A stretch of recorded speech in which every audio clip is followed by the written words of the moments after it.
Dear students, as a part of Board of Intermediate online classes, today we are discussing about Introduction to Economics. I am Dr. K. Srinivas, Assistant Professor of Economics, Government Degree College, Cheria. ఈరోజు అర్థశాస్త్రానికి సంబంధించి introduction పాఠ్యభాగాన్ని తెలుసుకోబోతున్నాం. ఈ పాఠ్యభాగంలో అర్థశాస్త్రం అంటే ఏంటి, అర్థశాస్త్రానికి సంబంధించినటువంటి వివిధ నిర్వచనాలను ఈరోజు పాఠ్యాంశంలో భాగంగా తెలుసుకుంటాం. All economic activities are for satisfying human wants. సమాజంలో జరిగే ప్రతి ఆర్థిక కార్యకలాపం కూడా మన కోరికలను తీర్చుకోవడంలో భాగంగానే అనేకమైనటువంటి ఆర్థిక కార్యకలాపాలను నిర్వహిస్తూ ఉంటాం. The society, all the people satisfy their wants by utilizing various goods and services. మరి ఈ విధంగా మనకు కావాల్సినటువంటి కోరికలు తీరాలంటే తప్పనిసరిగా ఆ కోరికలను తీర్చడానికి వస్తువులు, సేవలు అనేవి అవసరం అవుతుంటాయి. అంటే సమాజంలో మానవుడికి ఉన్న అనేకమైనటువంటి కోరికలను తీర్చుకోవడానికి మనం చేసే ప్రయత్నంలో భాగంగా మానవ ప్రవర్తన అనేది ఏ విధంగా ఉండాలి అనే అంశాన్ని మనము అర్థశాస్త్ర పరిచయంలో చెప్పుకోబోతున్నాం. మరి మన కోరికలను తీర్చడానికి కావలసినటువంటి వస్తువులను, సేవలను పొందాలంటే తప్పనిసరిగా ద్రవ్యం అనేది, మరి ద్రవ్యాన్ని అనేకమైనటువంటి ఆర్థిక కార్యకలాపాల్లో లేదా ఉత్పత్తి కార్యకలాపాల్లో మనము పాల్గొనడం ద్వారా ఈ ద్రవ్యాన్ని పొందగలుగుతాం. So all people satisfy their wants by utilising various goods and services. In order to purchase the goods and services, people are required money. Money they get by participating different economic activities. ఆర్థికమైనటువంటి అనేక కార్యకలాపాల్లో, అంటే ఉత్పత్తి కార్యకలాపాల్లో పాల్గొనడం ద్వారా మనం సంపాదించే ఆ డబ్బుతో, ద్రవ్యంతో మనకున్న అనేకమైనటువంటి కోరికలను, ఈ విధంగా ఆర్థిక కార్యకలాపాల్లో మానవుడు పాల్గొనే విధానాన్ని, అదేవిధంగా మానవుడికి ఉన్న అనేకమైన కోరికలను కొనే విధానాన్ని ఈ అర్థశాస్త్రంలో భాగంగా మనం. So the economics is the study of relationship between satisfying limited human wants and limited resources have alternative. అంటే ఈ విధంగా ప్రత్యామ్నాయ ప్రయోజనాలు ఉన్నటువంటి, కొరతగా ఉన్న వనరులను, అపరిమితమైనటువంటి అవసరాలను, కోరికలను తీర్చుకోవడంలో వినియోగదారుడు లేదా ప్రజలు, సమాజము ఏ విధంగా ప్రవర్తిస్తారు అనే అంశాన్ని అర్థశాస్త్రంలో భాగంగా మనం. So economic deals with how an individual as well as the society allocate their scarce resources, satisfy limited wants, the main objective of optimum utilization.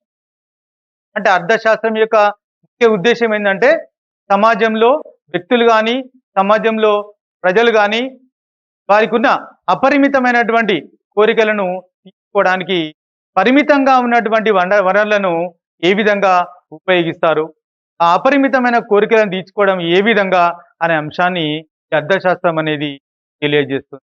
కాబట్టి ఈరోజు ఈ అర్థశాస్త్రం యొక్క ప్రాముఖ్యత అనేది క్రమంగా పెరుగుతూ, అంటే మానవుడికి కోరికలకు మధ్య ఉన్నటువంటి సంబంధం, మానవుడి కోరికలకు మరి ద్రవ్యానికి మధ్య ఉన్నటువంటి సంబంధాన్ని ఈ అర్థశాస్త్రం అనేది తెలియజేస్తుంది. అపరిమితమైన కోరికలను తీర్చుకోవడంలో పరిమితంగా ఉన్నటువంటి వనరులను ఏ విధంగా వెచ్చించగలడు, how the consumer or human being is going to satisfy his unlimited wants. అంటే ఈ విధంగా అపరిమితంగా ఉన్నటువంటి కోరికలను తీర్చడంలో మానవ ప్రవర్తన అధ్యయనమే అర్థశాస్త్రంగా సో అర్థశాస్త్రాన్ని దాని యొక్క పరిధిని, స్వభావాన్ని దాన్నంతా మనం తెలుసుకోవాలంటే మనం ముఖ్యంగా అర్థశాస్త్రానికి సంబంధించిన నిర్వచనాలు గాని, ఈ అర్థశాస్త్రం యొక్క స్వభావాన్ని గాని మనము పరిగణలోకి మొదటగా ఈ అర్థశాస్త్రం అంటే ఏంటి? అది ఏ విధంగా పుట్టింది? అనే దాన్ని మనం చూద్దాం. We discuss about the word economics. How the economics is derived, we will discuss. The word economics is derived from two Greek words, "vokio" and "nemin." The "vokio" means household, the "nemin" means management. అంటే "vokio" మరియు "nemin" నోమస్ అనే 2 Greek పదాల కలయిక ద్వారా అర్థశాస్త్ర పుట్టుక అనేది జరిగింది. "vokio" అంటే హౌస్ హోల్డ్ అంటున్నాం, గృహము. "nemin" అంటే మేనేజ్మెంట్, గృహము నిర్వహణ, మేనేజ్మెంట్, గృహ నిర్వహణ. సో మొదట ఈ అర్థశాస్త్రాన్ని హౌస్ హోల్డ్ మేనేజ్మెంట్‌గా మన గృహ నిర్వహణ శాస్త్రంగా ఇది పిలువబడింది. అంటే the main purpose of economics is only how the consumer, how the people are able to satisfy unlimited wants, limited resources అనేది అర్థశాస్త్రం యొక్క ప్రథమ లక్ష్యంగా మనం చెప్పుకోవచ్చు. గృహ నిర్వహణలో ఒక వ్యక్తి యొక్క నైపుణ్యాన్ని, ఒక వ్యక్తి యొక్క సమర్థతను తెలియజేసేదే అర్థశాస్త్రంగా. అంటే గృహంలో అందరి యొక్క అవసరాలను తను సంపాదించినటువంటి ద్రవ్యం ద్వారా గరిష్ట స్థాయిలో ఏ విధంగా తను సంతృప్తి చేయగలడు, how is able to allocate the resources, allocate the fund for satisfy women wants, how allocate the resources satisfy unlimited wants అనేది అర్థశాస్త్రాన్ని మనం తెలుసుకుంటాం. So the economics going to explain the relationship between unlimited wants and limited resource. ముఖ్యంగా గృహ నిర్వహణలో ఒక వ్యక్తికి ఉన్నటువంటి సామర్థ్యాన్ని, నైపుణ్యాన్ని తెలియజేసేదే అర్థశాస్త్రంగా మనము చెప్పవచ్చు. The management of the house hold being one of the most familiar fields for the practice of the nature and scope of economics or related to what is economics. Is it study of wealth or human behavior or of scarce resources? The scope of economics is very wide. So that the economy is going to explain about the human behavior and scarce resources, and the scope of the economics also we will discuss in. ఈ విధంగా మానవ సంబంధానికి సంబంధించి అపరిమితమైన వనరులతో ఒక ప్రాధాన్యత క్రమంలో వనరులను, కోరికలను తీర్చుకోవడంలో మానవ ప్రవర్తన అనేది ఏ విధంగా ఉంటుందో అధ్యయనం చేసేదే అర్థశాస్త్రం. సో సింపుల్గా అర్థశాస్త్రం అనే నిర్వచనాన్ని మనం గమనించినట్టయితే అపరిమితంగా ఉన్నటువంటి మానవ కోరికలను పరిమితంగా ఉన్నటువంటి వనరులతో ఏ విధంగా సంతృప్తి చెందుతాడు, ఏ విధంగా ఆ కోరికలను తీర్చుకుంటాడు అనే అంశాన్ని గురించి అధ్యయనం చేయడంలో అర్థశాస్త్రం అనేది ఉపయోగపడుతుంది. దాన్ని మనం study of definitions of economics throw light on the nature of economics. అర్థశాస్త్రం యొక్క స్వభావాన్ని మనం తెలుసుకోవాలంటే అర్థశాస్త్రం యొక్క నిర్వచనాలను తెలుసుకోవడం ద్వారా అర్థశాస్త్రం స్వభావాన్ని మనం అవకాశం అనేది. సో ఆ విధంగా today class we are going to discuss about the different definitions, various definitions of economics. So ఈరోజు క్లాస్లో మనము అర్థశాస్త్రానికి సంబంధించి అనేకమైనటువంటి నిర్వచనాలను మనం. సో అర్థశాస్త్రానికి సంబంధించి 4 నిర్వచనాలు ప్రాముఖ్యంలో ఉన్నాయి. There are 4 definitions about economics. Wealth definition, welfare definition, scarcity definition and then 4th one is growth definition. So ఈ విధంగా 4 రకాల డెఫినేషన్లు డిఫరెంట్ పీరియడ్ సంబంధించినటువంటి ఎకానమిక్స్ చెప్పినటువంటి డెఫినేషన్స్గా వీటి చెప్తారు. So the wealth definition developed by classical economists. Neo-classicals discussed about the welfare definition. The modern economists, they discussed about the scarcity and growth definition. So అర్థశాస్త్రంలో ఒక్కొక్క కాలానికి సంబంధించి ఒక్కొక్క రకమైనటువంటి నిర్వచనం అనేది ప్రాముఖ్యంలో ఉన్నట్టుగా చెప్పుకోవచ్చు. సో అర్థశాస్త్ర పుట్టుక నుండి 1850 సంవత్సరం వరకు అర్థశాస్త్ర అభివృద్ధికి పాటుపడ్డటువంటి అనేక మంది ఆర్థికవేత్తలను మనము సంప్రదాయ ఆర్థికవేత్తలుగా చెప్పుకుంటాం. The economist those who developed for the development of economics up till 1850, they may be called as classical economies. సంప్రదాయ ఆర్థికవేత్తలు అంటున్నాం. సంప్రదాయ ఆర్థికవేత్తల యొక్క కాలం 1850 వరకు, అర్థశాస్త్ర పుట్టుక నుండి 1850 వరకు వాళ్ళ యొక్క కాలాన్ని బట్టి మనం సంప్రదాయ ఆర్థికవేత్తలుగా మనం చెప్పుకుంటాం. ఈ సంప్రదాయ ఆర్థికవేత్తలో among this classical economies the first person is Adam Smith. అంటే Adam Smith, JS Mill, J B Say, Walras, Ricardo, Malthus, వీళ్ళందరినీ కలిపి మనము క్లాసికల్ ఎకానమిస్ట్ గా చెప్తాం. వీళ్ళందరూ కూడా 1850 వరకు అర్థశాస్త్ర అభివృద్ధికి చేసినటువంటి ఆర్థికవేత్తలుగా చెప్తాం. అంతా కలిసి చెప్పినటువంటి నిర్వచనమే సంపద నిర్వచనం, wealth definition. So the classical economist developed the definition of wealth definition. So సంపద నిర్వచనాన్ని క్లాసికల్ ఎకానమిస్ట్ అనే ఆర్థికవేత్తలు చెప్పారు. ఈ క్లాసికల్ ఎకానమిస్ట్ తర్వాత వచ్చినటువంటి ఆర్థికవేత్తలందరినీ మనము న్యూ క్లాసికల్ ఎకానమిస్ట్ అంటాం. After classical economist, the new classical economist, they developed the definition of welfare definition.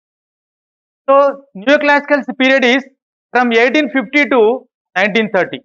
1850 నుండి 1930 వరకు అర్థశాస్త్ర అభివృద్ధికి కృషి చేసినటువంటి ఆర్థికవేత్తలందరినీ కూడా మనము నవ్య సాంప్రదాయ ఆర్థికవేత్తలుగా చెప్పుకుంటాం.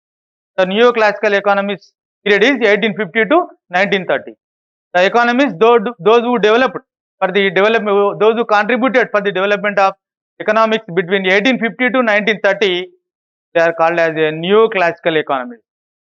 Among this, the first person is Alfred Marshall.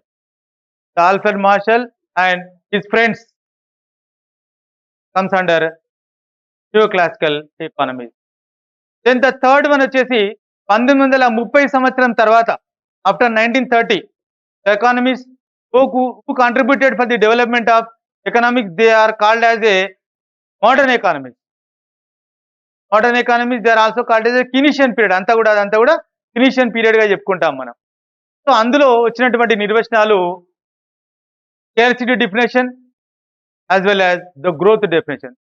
Two definition comes under modern economist. అదేవిధంగా స్కేర్సిటీ, కొరత నిర్వచనము, వృద్ధి నిర్వచనం. కొరత నిర్వచనాన్ని లయనల్ రాబిన్స్, వృద్ధి నిర్వచనాన్ని ప్రొఫెసర్ శామ్యుల్సన్ అనే ఆర్థికవేత్తలు ఆ నిర్వచనాలను మనము తెలియజేయడం జరిగింది. సో 1930 తర్వాత పీరియడ్ ను న్యూ కినీషియన్ పీరియడ్ కూడా అంటాము. సో గ్రోత్ డెఫినేషన్ అంటే వృద్ధి డెఫినేషన్ అనేది న్యూ కినీషియన్ పీరియడ్ కింద కూడా ఆ వృద్ధి డెఫినేషన్. సో ఈ విధంగా అర్థశాస్త్రానికి సంబంధించి 4 నిర్వచనాలు ప్రాముఖ్యంలో ఉన్నట్టుగా మనం ప్రాచుర్యంలో ఉన్నట్టుగా చెప్పుకోవచ్చు.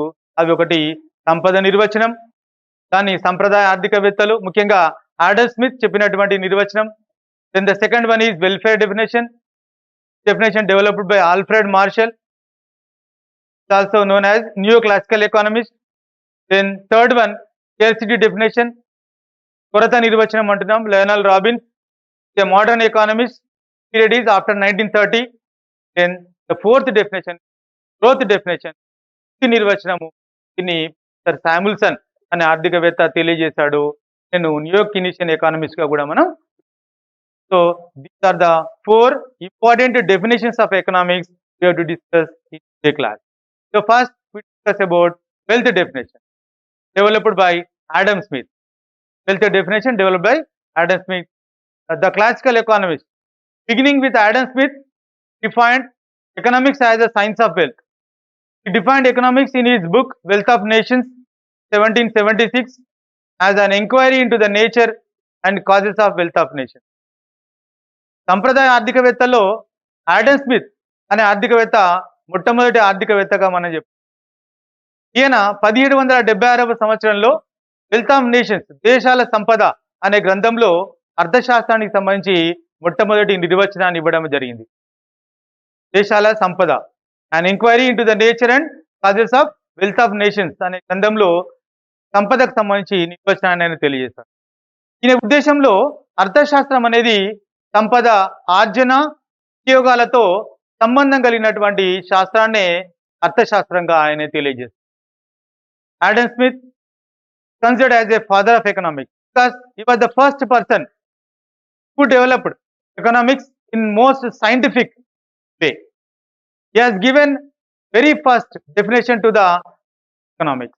మొట్టమొదటిసారిగా అర్థశాస్త్రానికి నిర్వచనాన్ని ఇచ్చి ఒక శాస్త్రీయమైనటువంటి పద్ధతిలో అర్థశాస్త్రాన్ని డెవలప్ చేసినటువంటి ఆర్థికవేత్త ఆడమ్ స్మిత్ కాబట్టి ఆడమ్ స్మిత్ మనము ఫాదర్ ఆఫ్ ఎకనామిక్స్ గా పిలుస్తాం. So beside Adam Smith other classical economist have also regarded economics as the study of wealth.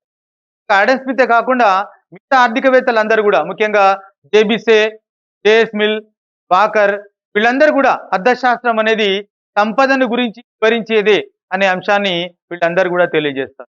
So సంప్రదాయ ఆర్థికవేత్తల అందరి ప్రకారంగా అర్థశాస్త్రం అనేది సంపదను గురించి అధ్యయనం చేసేదే అర్థశాస్త్రం అనే అంశాన్ని వాళ్ళు తెలియజేస్తారు. All these economist they gave first preference to wealth, second preference to human welfare. అంటే సంప్రదాయ ఆర్థికవేత్తలందరూ కూడా మొదటి ప్రాధాన్యతను సంపదకిస్తూ రెండవ ప్రాధాన్యతను మానవుడి శ్రేయస్సుకు ఇవ్వడం అనేది జరిగింది. Like that the classical economist, all the classical economist they have given very importance to the wealth. So walker defines economics as that body of knowledge which relates to wealth. అంటే వాకర్ ప్రకారమైన అదేవిధంగా ఈ విధంగా classical economist అందరు కూడా they have given very important to wealth only. So ఈ విధంగా Adam Smith చెప్పినటువంటి దేశాల సంపదలో తను చెప్పినటువంటి ఆ నిర్వచనాన్ని మనము ఒక 3 అంశాలుగా మనం దాన్ని విభజించి so the main features of wealth definition as follows. ఏంటంటే అందులో మొదటిది economics is the study of wealth. అర్థశాస్త్రం అనేది కేవలం సంపదను గురించి మాత్రమే వివరిస్తుంది అనేది ఆడమ్ స్మిత్ నిర్వచనంలోని మొదటి అంశంగా చెప్పుకుంటాం. సో ఆయన రాసినటువంటి గ్రంథమే దేశాల సంపద. So book it self is giving very importance to wealth. కాబట్టి ఆడమ్ స్మిత్ తన డెఫినేషన్ లో కేవలం అర్థశాస్త్రం అనేది సంపద ఆర్జన వినియోగం, అంటే సంపదను ఏ విధంగా ఆర్జించాలి, అంటే ఏ విధంగా సంపాదించాలి, దాన్ని ఏ విధంగా ఉపయోగించాలి, దాన్ని ఏ విధంగా వినియోగించాలి అనే అంశాలను గురించి మాత్రమే వివరిస్తుంది అనే దాన్ని ఆడమ్ స్మిత్ తన నిర్వచనంలో తెలియజేయడం అనేది జరిగింది. So that according to the Adam Smith the economics is the study of only wealth. Wealth means material things, it's only material things. Services are not included in his definition. మరి Adam Smith చెప్పినటువంటి ఆ నిర్వచనంలో కేవలం physical సంబంధించినటువంటి సంపద మాత్రమే, అందులో భౌతికమైనటువంటి సంపదను మాత్రమే ఆయన చేర్చడం జరిగింది. అంతేగాని సేవలు కానీ అదేవిధంగా అనేకమైనటువంటి ఎన్నో రకాల సేవలు ఈరోజు మానవ శ్రేయస్సు, మానవ సంబంధించినటువంటి ఆర్థిక కార్యకలాపాల్లో భాగంగా ఎన్నో రకాల సేవలు ఈరోజు ఉపయోగపడుతున్నాయి. బట్ ఆ సేవలు కూడా ఆడమ్ స్మిత్ తన నిర్వచనంలో తెలియజేయడం అనేది జరగలేదు. So that the second point is wealth means material things considered, but whereas the services has not included it. So man is treated as a selfish whose objective is to accumulate more and more wealth. అంటే Adam Smith చెప్పినటువంటి సంపద నిర్వచనం ప్రకారంగా కేవలం మనిషి అనేవాడు స్వార్థపూరితుడిగా మారడానికి అవకాశం ఏర్పడ్డది. The man became a selfish because Adam Smith is only discussing about wealth only, so that the every man tries to accumulate more and more wealth, but they won't give importance to human beings as well as welfare of the human also. ఆ విధంగా మానవ శ్రేయస్సు కానీ మానవ సంబంధాలు కానీ ఏవి లేకుండా కేవలం సంపద ఆర్జన వినియోగము, అంటే ఈ రెండింటిని మాత్రమే అర్థశాస్త్రం అనేది తెలియజేస్తుంది అని ఆడమ్ స్మిత్ చెప్పడం వల్ల ఈయన నిర్వచనం అనేది మానవుడి స్వార్థ బుద్ధిని తెలియజేస్తుంది అనే అంశాన్ని కూడా నాకు విధంగా ఆడమ్ స్మిత్ చెప్పినటువంటి నిర్వచనాన్ని తర్వాత న్యూ క్లాసికల్ ఎకానమిస్ట్, నవ్య సాంప్రదాయ ఆర్థికవేత్తలు ఆ నిర్వచనాన్ని చాలా విమర్శించడం అనేది జరిగింది. సో రస్కిల్ కానీ అదేవిధంగా కార్లైల్ కానీ there are so many economist they criticized the Adam Smith definition. ఆ విధంగా ఆడమ్ స్మిత్ చెప్పినటువంటి ఆ నిర్వచనం వల్ల అర్థశాస్త్రానికి అసలు మనుగడ లేకుండా పోతుంది అని కూడా వాళ్ళు విమర్శించడం అనేది జరిగింది. Because the wealth is given the first place, human beings and welfare only second place he has given. The critics regard wealth is only A means satisfy human. వాస్తవంగా ఆడమ్ స్మిత్ అనే ఆర్థికవేత్త అర్థశాస్త్రం అనేది కేవలం సంపదను గురించి మాత్రమే చెప్తుంది అంటున్నాడు. So when the economics will discuss about only wealth, when it is not considering the human welfare, then automatically criticized by so many economists, because the wealth is only means to satisfy human wants. సంపద అనేది కేవలం మానవుడి కోరికలను తీర్చడానికి మాత్రమే ఉపయోగపడే ఒక సాధనం. సో మానవుడి కోరికలను తీర్చడానికి ఉపయోగపడే సాధనానికి ఆయన అత్యంత ప్రాధాన్యత అనేది ఇవ్వడం వల్ల అనేక మంది ఆర్థికవేత్తలు ఆ సంపద నిర్వచనాన్ని విమర్శించడం అనేది, తీవ్రంగా విమర్శించడం అనేది జరిగింది. Because the wealth is created by only human. అంటే మానవుడి చేత సృష్టించబడ్డటువంటి ఆ సంపదకు మానవుడి కన్నా అత్యంత ప్రాధాన్యత ఆడమ్ స్మిత్ ఇవ్వడం వల్ల criticized by so many economists, mainly the neoclassical economists criticized economics deals only with the physical goods. మళ్ళీ ఏమన్నాడినే తన నిర్వచనంలో భౌతికమైనటువంటి సంపదను గురించి మాత్రమే తను డిస్కస్ చేశాడు. అభౌతికమైనటువంటి సేవలను, సర్వీసెస్ ను తన నిర్వచనంలో ఆయన చేయలేదు, దాని నిర్వచనంలో ఆయన చేర్చలేదు. కాబట్టి అది కూడా ఒక తీవ్రమైన విమర్శలకు కారణమైనట్టుగా మనం, economics deals with the physical goods but services also satisfy. They have a price are a part of economics but they are not included in wealth definition, the scope of economics. అంటే ఆ విధంగా అర్థశాస్త్రం యొక్క పరిధిని ఆయన తక్కువ చేసి చెప్పడం అనేది జరిగింది నిర్వచనంలో. Because the services also very important in the economy. అంటే మానవుడి కోరికలను, మానవుడి అవసరాలను తీర్చడంలో వస్తువులైతే ఎంతైతే ప్రాధాన్యతను కలిగి ఉన్నాయో అంతే ప్రాధాన్యత సేవలు కూడా కలిగి ఉన్నాయి. The services also very very important satisfy human wants simultaneously same way physical goods. అంటే ఫిజికల్ గూడ్స్ తో పాటుగా, అంటే భౌతికమైన వస్తువులతో పాటుగా అభౌతికమైనటువంటి ఎన్నో సేవలు కూడా మానవుడి కోరికను తీర్చడంలో కీలకమైనవిగా చెప్పుకుంటాం. But the Adam Smith has not considered services is definition. అంటే ఈ విధంగా తన నిర్వచనంలో కేవలం ఫిజికల్ సంబంధించినటువంటి గూడ్స్ మాత్రమే కన్సిడర్ చేయడం వల్ల classical economist criticised the Adam Smith. So ఆ విధంగా ఆడమ్ స్మిత్ చెప్పినటువంటి సంపద నిర్వచనాన్ని నవ్య సాంప్రదాయ ఆర్థికవేత్తలు, క్లాసికల్ ఎకానమిస్ట్ క్రిటిసైజ్ చేసుకుంటూ తర్వాత కాలంలో వెల్ఫేర్ డెఫినేషన్ చెప్పడం జరిగింది. సో వెల్ఫేర్ డెఫినేషన్ శ్రేయస్సు నిర్వచనం అంట. So classical economist developed the welfare definition. So classical economist లో the main person, important person, first person Alfred Marshall. Marshall తో పాటు Pigou, Beveridge, Edwin Cannan, all these economist comes under classical economy. విధంగా సంపద నిర్వచనం వల్ల వచ్చినటువంటి అప్రతిష్టను ఈ శ్రేయస్సు నిర్వచనం కొంతవరకు తొలగించిందిగా మనం చెప్పుకోవచ్చు. So Alfred Marshall tried to remedy the defects of the wealth definition. The role of man in economics is higher than that of wealth. Wealth is only a means that to an end and the ends is man. Adam Smith చెప్పినటువంటి సంపద నిర్వచనం వల్ల వచ్చిన అప్రతిష్టను కొంతవరకు తొలగిస్తూ నవ్య సాంప్రదాయవేత్తల్లో Alfred martial చెప్పినటువంటి శ్రేయస్సు నిర్వచనం అనేది మానవ శ్రేయస్సుకు అత్యంత ప్రాధాన్యతనిస్తూ సంపదకు ముఖ్య స్థానాన్ని ఇస్తూ నిర్వచనాన్ని తెలియజేయడం అనేది జరిగింది. సో ఈ విధంగా వెల్ఫేర్ శ్రేయస్సు నిర్వచనం అనేది అర్థశాస్త్రానికి వచ్చిన అప్రతిష్టను తొలగించడంలో కీలకమైన పాత్రగా చెప్పవచ్చు. So according to the Marshall, economics is one side is a study of wealth, and on the other and more important side part of study of man. ఈ విధంగా ఒకవైపు సంపదను గురించి వివరిస్తూ ఒకవైపు మానవ శ్రేయస్సుకు సంబంధించి అత్యంత కీలకమైన అంశాన్ని అర్థశాస్త్రం అనేది తెలియజేస్తుందని మార్షల్ తన శ్రేయస్సు నిర్వచనంలో 1890లో తను రచించినటువంటి ప్రిన్సిపల్స్ ఆఫ్ ఎకనామిక్స్ అనే గ్రంథంలో తెలియజేయడం జరిగింది. సో మార్షల్ ప్రకారంగా ఏంటి, in the words of Marshall, the political economy or economics is a study of mankind, the ordinary business life. It examines that part of individual and social action most closely connected with the attainment and with the use of the material requisite of well-being.